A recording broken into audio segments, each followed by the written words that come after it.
നമസ്കാരം. ബാറുകൾ പൂട്ടും, സ്കൂളുകൾ തുറക്കും.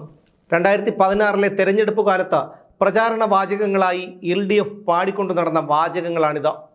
തെരഞ്ഞെടുപ്പ് നടന്നു, LDF അധികാരത്തിൽ വന്നു. പക്ഷേ സംഭവിച്ചത് മറിച്ചാണ്.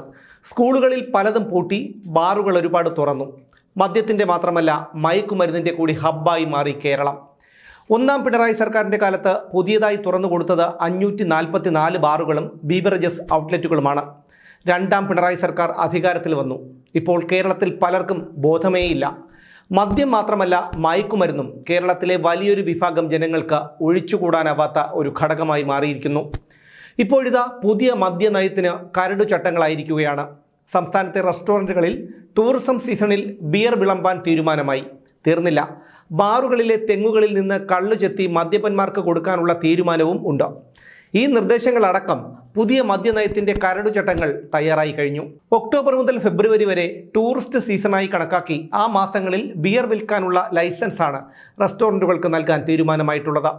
3 മാസത്തെ ഒരു വാർഷിക പാദത്തിന് 1 ലക്ഷം രൂപ ഫീസ് ഈടാക്കണമെന്നാണ് നിർദ്ദേശത്തിലുള്ളത്. അതായത് ടൂറിസ്റ്റ് ബസ്സുകളൊക്കെ ക്വാർട്ടർ ടാക്സ് അടയ്ക്കുന്നത് പോലെ.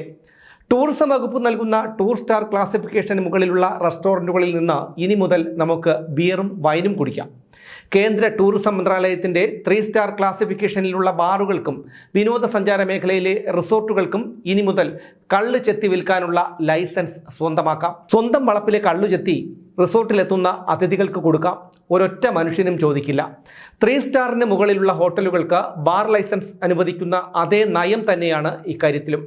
കഴിഞ്ഞ മദ്യനയത്തിലായിരുന്നു ഈ 2 പ്രഖ്യാപനങ്ങളും. ലോക്സഭാ തെരഞ്ഞെടുപ്പിൻ്റെ ഫലം വന്നാൽ ഉടൻ തന്നെ പുതിയ മദ്യനയം രൂപീകരിക്കാനുള്ള നടപടികൾ സർക്കാർ ആരംഭിക്കും. മുമ്പൊരു മദ്യനയം പിണറായി സർക്കാർ കൊണ്ടുവന്നിരുന്നു. പിണറായി സർക്കാരിൻ്റെ എല്ലാ പദ്ധതികളും പോലെ അതും ചീറ്റിപ്പോയി. കള്ളു ഷാപ്പ് വിൽപ്പന ഓൺലൈനാക്കിയതും മദ്യക്കുപ്പികളിൽ QR കോഡ് ലേബൽ പതിപ്പിക്കുന്നതും ഒഴിച്ചാൽ ബാക്കിയെല്ലാം കേരയിൽ പോലെയായി. ഒരു ചുക്കും നടന്നില്ല. വ്യവസായ പാർക്കുകളിൽ മദ്യ ലൈസൻസ് അനുവദിക്കുമെന്നായിരുന്നു കഴിഞ്ഞ മദ്യനയത്തിലെ തീരുമാനം. അത് നടന്നില്ല. IT പാർക്കുകളിൽ മദ്യം വിൽക്കാൻ ലൈസൻസ് നൽകുമെന്ന ഒരു പ്രഖ്യാപനം കൂടി 2021 നടത്തി. അതും ചീറ്റി. കള്ളു കൊണ്ടുപോകുന്ന വാഹനങ്ങളെ നിരീക്ഷിക്കാനായി ട്രാക്കിംഗ് സംവിധാനം ഏർപ്പെടുത്താൻ കഴിഞ്ഞ 3 കൊല്ലങ്ങളായി ശ്രമിക്കുന്നു. അതും ചീറ്റി. കഴിഞ്ഞ മദ്യനയത്തിലെ പാഴായ ചില പ്രഖ്യാപനങ്ങളാണ് ഞാൻ ഇനി പറയുന്നത്. ആദിവാസി തീരദേശ മേഖലകളിൽ ആരോഗ്യ സംരക്ഷണ കേന്ദ്രങ്ങൾ തുടങ്ങും എന്നതായിരുന്നു ആദ്യത്തെ പ്രഖ്യാപനം. അത് നടന്നില്ല. ഇപ്പോൾ കേരളത്തിലെ മെഡിക്കൽ കോളേജുകൾ ഉൾപ്പെടെയുള്ള സർക്കാർ ആശുപത്രികളിൽ ആവശ്യത്തിന് മരുന്നുകൾ പോലുമില്ല. വിരലിൽ ശസ്ത്രക്രിയ നടത്താൻ വരുന്നവൻ്റെ നാവിൽ ശസ്ത്രക്രിയ നടത്തുന്നു. തിരുവനന്തപുരം മെഡിക്കൽ കോളേജിൽ രോഗികളും കൂട്ടിരിപ്പുകാരും ശുചിമുറിയിൽ പോകാൻ പണം കൊടുത്ത് മിനറൽ വാട്ടർ വാങ്ങിക്കൊണ്ടുപോകേണ്ട സ്ഥിതിയാണ്. യുവാക്കളെ ലഹരിയിൽ നിന്ന് അകറ്റാൻ സ്പോർട്സ് കാർണിവൽ തുടങ്ങുമെന്നതായിരുന്നു രണ്ടാമത്തെ പ്രഖ്യാപനം. ലഹരിമൂത്ത ക്രിമിനലുകൾ വീട്ടിൽ കയറി ആളുകളെ വെട്ടിയും കുത്തിയും തലക്കടിച്ചും കൊല്ലുന്നു. ലഹരി ഉപയോഗിച്ചുകൊണ്ടുള്ള കുറ്റകൃത്യങ്ങൾ ഏറി വരികയാണ് കേരളത്തിൽ. എന്നിട്ടും സർക്കാരിന് കുലുക്കമില്ല. അടുത്ത പ്രഖ്യാപനം ഇതാണ്.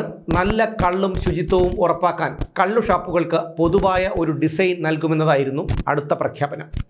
സംസ്ഥാനത്തെ കള്ളു ഷാപ്പുകളിൽ കയറി നോക്കിയാൽ അറിയാം. കാർക്കിച്ചു തുപ്പിയും പട്ടിപെറ്റും കിടക്കുന്നതിൻ്റെ ദയനീയ അവസ്ഥ. കേരള ടോഡി എന്ന പേരിൽ കള്ളിന് ബ്രാൻഡിംഗ് എന്നതായിരുന്നു പ്രഖ്യാപനങ്ങളിൽ അടുത്തത്. K store, K rail, K സവാരി, കെ ലിഫ്റ്റ്, കെ ഫോൺ, ഇതിൻ്റെ എല്ലാം അവസ്ഥ എന്താണെന്ന് നമുക്കറിയാവുന്നതാണല്ലോ. എന്തായാലും കെ ടോഡി ബ്രാൻഡിംഗ് നടന്നില്ല. തീർന്നില്ല പ്രഖ്യാപനങ്ങൾ. കള്ളിൽ നിന്ന് മൂല്യവർദ്ധിത ഉൽപ്പന്നമുണ്ടാക്കാൻ കുടുംബശ്രീക്ക് ചുമതല നൽകും. മദ്യ ഉൽപ്പാദനത്തിലുള്ള എക്സ്ട്രാ ന്യൂട്രൽ ആൽക്കഹോൾ ഉൽപ്പാദിപ്പിക്കും. കാർഷികോൽപ്പന്നങ്ങൾ ഉപയോഗിച്ച വൈൻ നിർമ്മിച്ച് ബെവ്കോയിലൂടെ വിൽക്കും. മലബാർ ഡിസ്റ്റിലറി പ്രവർത്തനം ആരംഭിക്കും. ലഹരിക്കെതിരെ സ്കൂളുകളിൽ സോഷ്യൽ ഓഡിറ്റിംഗ് നടത്തും. ലഹരി വിരുദ്ധ ക്ലബ്ബുകളിലെ മിടുക്കന്മാർക്ക് പരീക്ഷകളിൽ ഗ്രേസ് മാർക്ക് നൽകും. ഇതൊക്കെയായിരുന്നു പ്രഖ്യാപന തള്ളലുകൾ. എന്തായാലും പിണറായി സർക്കാരിൻ്റെ എല്ലാ ഉഡായിപ്പ് പ്രഖ്യാപനങ്ങളെയും പോലെ ഇതും നടന്നില്ല.